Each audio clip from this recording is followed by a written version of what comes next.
안녕하세요. 대단히 반갑습니다. 연노신.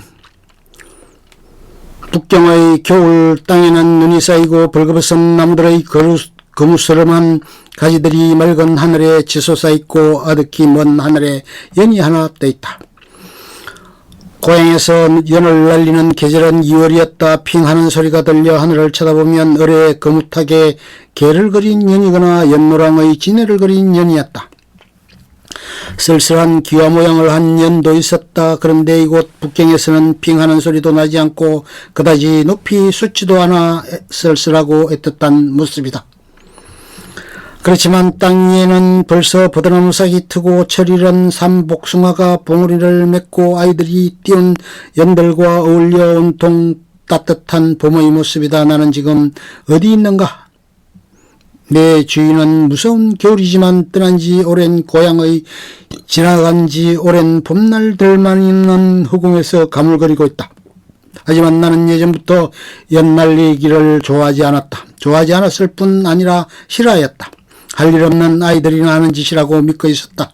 그렇지만 내 바로 아랫동생은 나와 정반대였다. 그때 동생은 아직 10살쯤으로 유달리 병치레를 했고 야유했지만 연날리기를 아주 좋아했다. 제 힘으로 연을 쌀 돈이 없는 데다 형인 내가 연을 날리지 않은 까닭에 작은 입을 떡 벌리고 멍하니 하늘만 쳐다보고 있었다.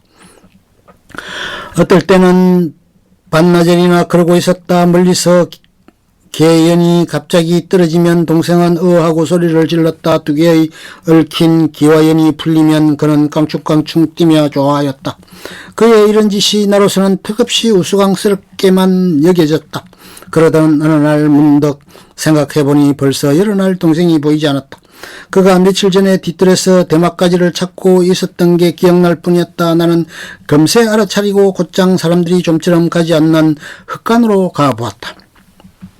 문을 열어보니 과연 그런 먼지투성이의 잡동사니 더미 속에 있었다. 그들은 걸상을 앞에 놓고 작은 걸상에 앉아있던 동생은 깜짝 놀라 일어서더니 낯빛이 달라졌다. 그들은 걸상에 세워둔 채 아직 종이를 바르지 않은 나비연의 연살이 있었고 걸상 위에는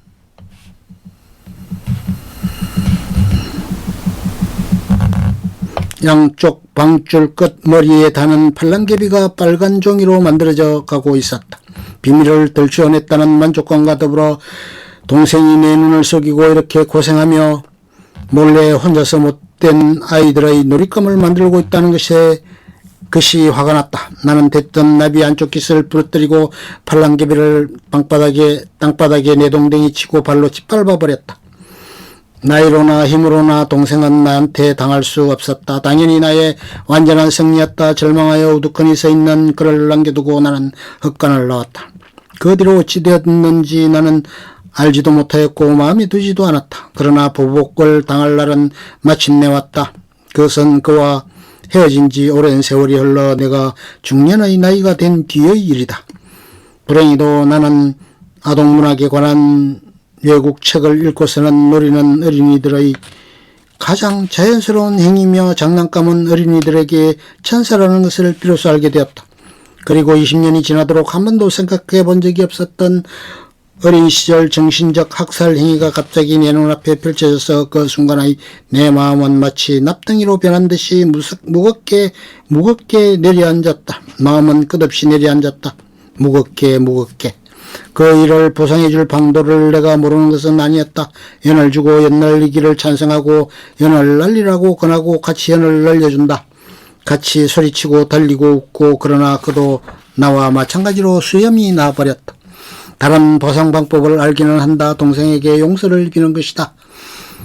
난 개의치 않아요. 형님 하는 말을 듣는다. 그리 되면 내 마음은 분명히 가벼워지리라. 이것은 가능한 일이다. 어느 날 우리 둘이 만났을 때 삶의 괴로움으로 피차 얼굴에 주름이 늘어 있었고 내 마음은 무거웠다. 이야기가 차츰 어린 시절의 추억으로 돌아가 나는 이 이야기를 꺼냈고 그때 내가 생각이 모자라서 그랬었노라고 말하였다. 난 깨있지 않아요. 그렇게 말해주겠지. 그리 되면 나는 용서받게 될 터이고 그제야 마음이 가벼워지리라 생각하였다.